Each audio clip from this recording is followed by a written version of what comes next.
Assalamualaikum warahmatullahi wabarakatuh. Perkenalkan, nama saya Baramati Sulisyanto dari mata kuliah Public Speaking kelas C dengan dosen pengampu Bapak Dr. Andes Widiatmo Eko Putro, MA. Di sini saya akan membahas mengenai pentingnya public speaking bagi mahasiswa saat ini. Sebelum kita membahas mengenai public speaking, kita akan membahas mengenai komponen utamanya dulu. Ya, komponen utama public speaking adalah komunikasi. Apa sih komunikasi itu? Komunikasi menurut Harold Laswell adalah proses penyampaian pesan dari komunikator ke komunikan yang menggunakan media dan akan menimbulkan sebuah efek. Komunikasi saat ini merupakan kebutuhan penting bagi masyarakat. Selain itu, komunikasi memiliki beberapa media seperti suara, gambar, video, foto, maupun lainnya. Nah, komunikasi sendiri memiliki dua jenis, yaitu komunikasi verbal dan komunikasi non-verbal. Komunikasi verbal adalah komunikasi yang dilakukan menggunakan lisan dan dilakukan secara langsung.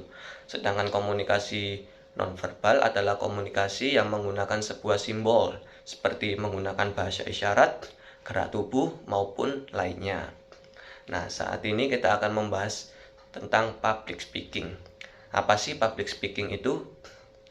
Public speaking terdiri dari dua kata, yaitu public yang artinya masyarakat luas atau khalayak ramai, sedangkan speaking artinya berbicara.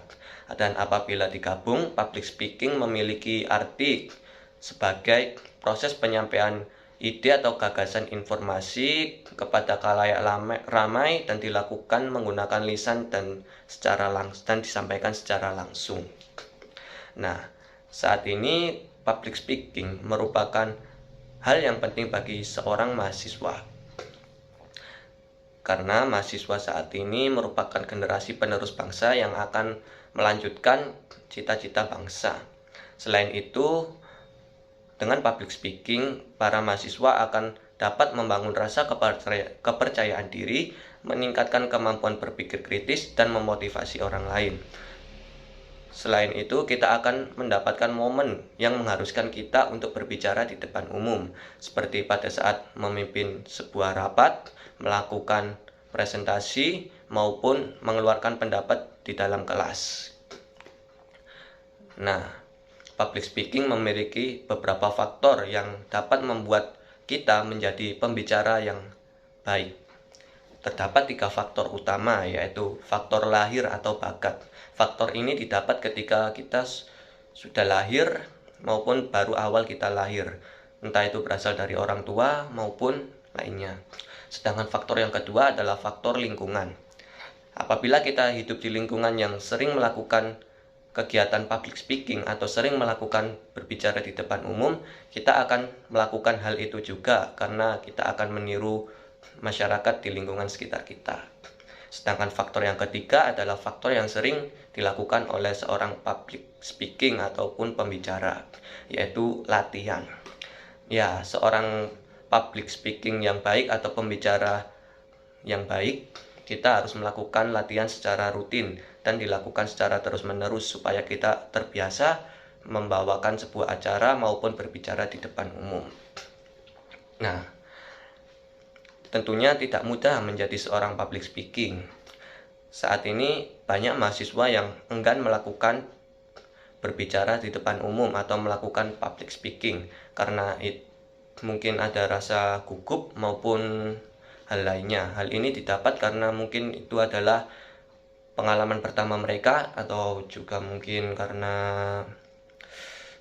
mereka menjadi pusat perhatian. Entahlah, itu tergantung diri kita sendiri maupun para mahasiswa. Nah, untuk mengatasi rasa gugup tersebut, kita dapat melakukan latihan yang rutin untuk melakukan public speaking supaya kita tidak gugup saat membawakan materi di depan khalayak ramai. Selain itu, sebelum melakukan presentasi, kita sebaiknya mengecek dulu lokasi tempat kita presentasi dan mungkin menganalisis audiens yang ada di sana maupun ya tempat-tempat ataupun benda yang dapat dijadikan materi sebagai materi public speaking nanti. Nah, terdapat hal yang sering dialami mahasiswa ketika berbicara di depan umum, seperti deg-degan, badan berkeringat, suara terbata-bata, maupun badan gemetar. Dan yang paling sering adalah mereka lupa materi. Nah, agar tidak lupa materi ini, kita harus menghafal materi itu dulu dan memahaminya, supaya kita tidak lupa materi saat kita presentasi. Nah, dalam public speaking itu memiliki beberapa teknik, di mana teknik ini dapat menjadikan kita menjadi pembicara yang baik dan keren lah. Ya, faktor pertama adalah variasi suara. Variasi suara adalah hal yang sangat penting bagi seorang public speaking ataupun pembicara, karena kita akan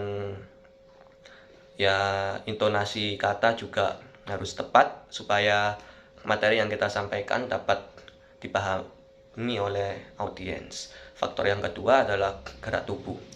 Gerak tubuh itu mempengaruhi kita supaya menjadi public speaking yang baik, dimana kita harus melakukan gerak tubuh yang baik dan jangan sering melakukan gerak tubuh seperti jalan berputar-putar maupun berpindah-pindah tempat. Hal itu dapat mempengaruhi kita menjadi public speaking yang dianggap kurang baik bagi masyarakat. Sedangkan faktor yang ketiga adalah ekspresi wajah.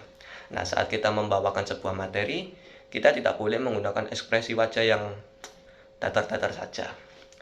Sepertinya kita harus senyum dan sering menyapa lah para audiens supaya mereka lebih tertarik untuk mendengar materi kita. Faktor yang ketiga adalah kontak mata. Kita sebagai public speaking ataupun pembicara tidak boleh melakukan kontak mata secara terus-menerus atau melakukan kontak mata yang menuju pada satu titik saja. Kita sebagai public speaking atau pembicara harus melakukan kontak mata dan melihat para audiens lainnya supaya kita dilihat audiens tidak merasakan kaku ataupun dianggap gugup lah oleh masyarakat ataupun audiensnya. Sekian presentasi dari saya, kurang lebihnya mohon dimaafkan. Assalamualaikum warahmatullahi wabarakatuh.